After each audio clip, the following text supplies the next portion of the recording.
matinding problema ng ating bansa at ng ating gobyerno ngayon guys, dahil dalawang lugar sa ating bansa ang nakaranas ng malalakas na lindol, gaya ng Cebu at Davao.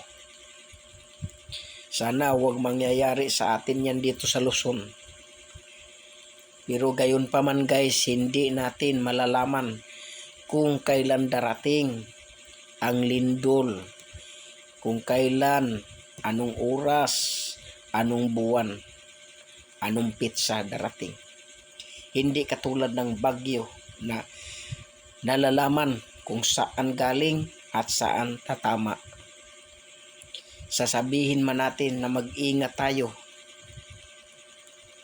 pero kapag lindol na ang darating, hindi natin yan maiiwasan talaga guys. Kaya sabihin man natin na mag-ingat tayo, baka dumating sa atin yung ganon lindol. Hindi natin yan guys maiiwasan guys.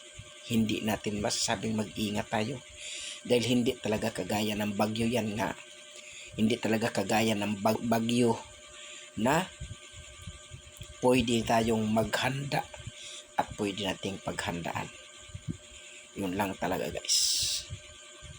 Sunod-sunod na ang problema ng ating bansa. Mukhang hindi na talaga din sumang-ayon sa kaguluhan nga nangyayari ngayon sa ating bansa. Siguro pagsubok lang ito sa ating lahat, lalo na sa mga nanunungkulan sa gobyerno.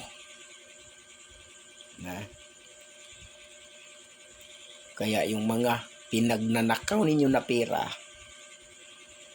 ilabas na ninyo yan at itulong ninyo sa mga kababayan natin na nasalanta ng dalawang malalakas na lindol.